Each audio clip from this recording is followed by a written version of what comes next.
What's up, family? It's your boy Mikey from the band Islander, and that just happened.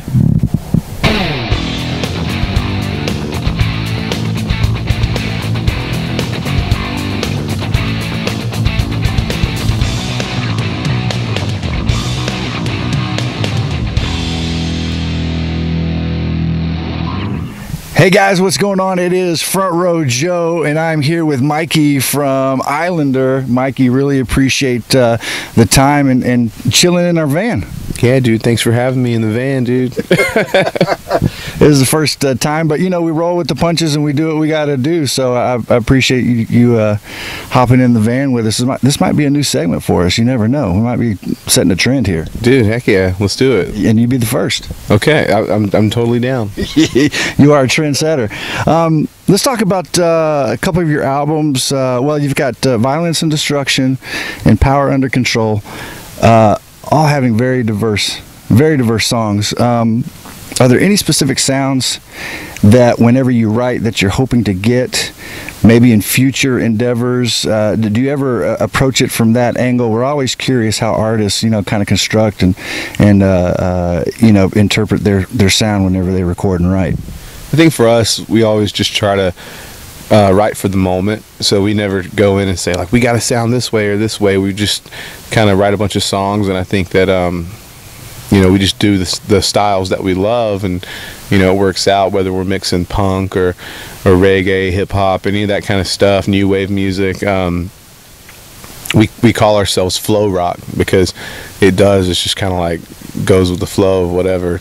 We're not just a punk band, we're not a rapcore band or whatever, but instead of telling everybody what we're not all the time, we decided, you know what, let's make up our own term called flow rock, because it's like, yeah, we take elements from what new metal was yesterday or whatever, but none of us grew up really being into new metal like people think we might. You know, like, everybody always wants to compare us to certain bands, but I mean, for us, I did grow up listening, like, it's funny, we're on the show, like, this tour, because POD is like my favorite band, but you know, Bjork and Depeche Mode and things like that were really influencing all of us too as we grew up, and a lot of hardcore bands, Bad Brains, The Chariot, and stuff like that. So yeah, so it's an amalgam of what you grew up listening to and maybe some new flavors as well, but you, like you said, you go with the flow, and that brings me to the next question. Is you've had some lineup changes throughout the years. How does that affect that flow? Again, I think it's just rolling with the punches, so to speak. I never sought out to lose members. I never sought out to, you know, really even find new ones. It was the kind of thing, I mean, I did, you know, look for new members, but it wasn't the kind of thing where I forced it and said you have to play this certain style. It was just, you know, I wanted to keep playing music. I'm still friends with everybody for the most part that isn't in Islander anymore. We still kick it, and they'll come out to our shows and whatnot. We got 2 coming out tonight from the original lineup just to kick it, and because you know, they're still fans of the band, they're still fans of what we did and what we're doing now, and I'm fans of them as people. So I don't know. I don't think that it's ever really changed our sound, just because we've always wanted to make music that just inspires us, and I think that if we weren't being inspired, then it wouldn't sound like us. So I think that's why it sounds like us, because it's something that's inspired by people, like, or it's music made by people that are inspired. Yeah, I like that. That's awesome, man. Do you have any rituals that you go through before a show, either for warm up or to get yourself psyched up? We've heard some pretty crazy ones, you know, over the years or whatever. What's your pre-show like? My pre-show usually involves me. I always have to do number 2. I have to do my best to do number 2. You have to do number 2, and that takes some weight off of me, mentally and physically, and then I do my vocal warm-ups, my lip rolls, and all that kind of stuff. And it sounds funny, but I've gotten used to doing it around people now, and it definitely helps me on stage to be able to keep a better pace with my voice. I drink water. I stretch really good, and then I take, like, literally, it's not even like a shot of whiskey. It's just to open up my throat. Like, it's not like I'm going around, like, you know, just drinking whiskey. I take, like, that much whiskey literally just to fill that open. Yeah. And that's what I do, man. Right. So I like it. I like it. So nothing too crazy out there, but very functional. Yeah, extremely functional. I don't do anything really crazy. Like, I think the craziest thing that I've done is like, okay, here's the craziest thing. Right. It takes me so long to get ready. I'll start getting ready like 2 hours beforehand, and then like that way I can just kind of line up when we're walking on stage. Like, it just takes me a while to get ready. It takes me a while to do number 2. Just throwing that out there. So any band members that know me, if they're watching this, they'll be like, yeah, dude. Yeah, they know. He's telling the truth. They know. So, what was the decision behind leaving Victory Records? Behind moving it or moving from it? Yeah. We just weren't seeing eye to eye. And again, I don't take, like, a lot of times people want me to say something, you know, bad about Victory Records or whatever to cause controversy, but for us, we appreciate the people that were there working hard. There were some people there that were working really hard for us, and it gave us a stepping stone into the industry, and we'll always appreciate that. But at the end of the day, Islander and Victory Records didn't see eye to eye artistically,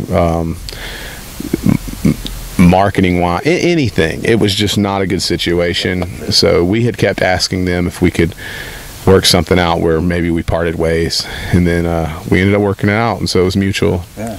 And now the new outfit is who, and what kind of changes has that brought upon for you guys? New outfit, what? Well, new label. You're under a new label now, are you not?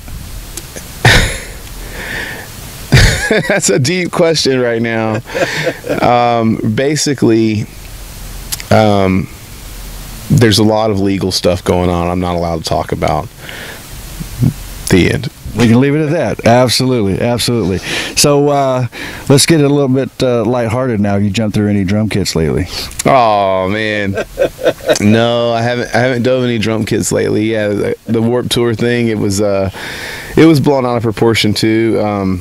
The last thing Kevin Lyman told me as we were leaving Warped Tour after he kicked us off was, Mikey, I love you. Like, it was just blown out of proportion. I do think he had a misunderstanding of what happened that day, and I don't think he was in a place where he was ready to understand, which he's a really busy guy, especially when he's on tour like that. He's in charge of a lot of things, and he's just having to make quick decisions.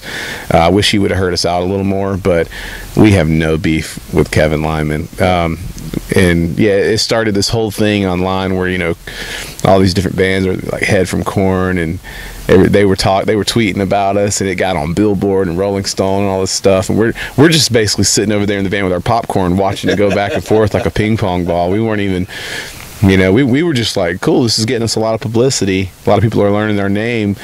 And yeah, it was definitely not the kind of thing though where we were like jumping on stage and trying to burn the place down. We literally just performed. An accident happened. We put a dent in a drum kit. It was used for the rest of the tour, and we wanted to pay for it, but that wasn't an option. That's all that's to it. So we talked about that just happened moments that we're always curious, and we end up the talk with that. Is there any that pops out into your mind over the last couple years or whatnot that you can point to, stick out in your head? Mine is always, I have two right now, just for this, because of where we're at today.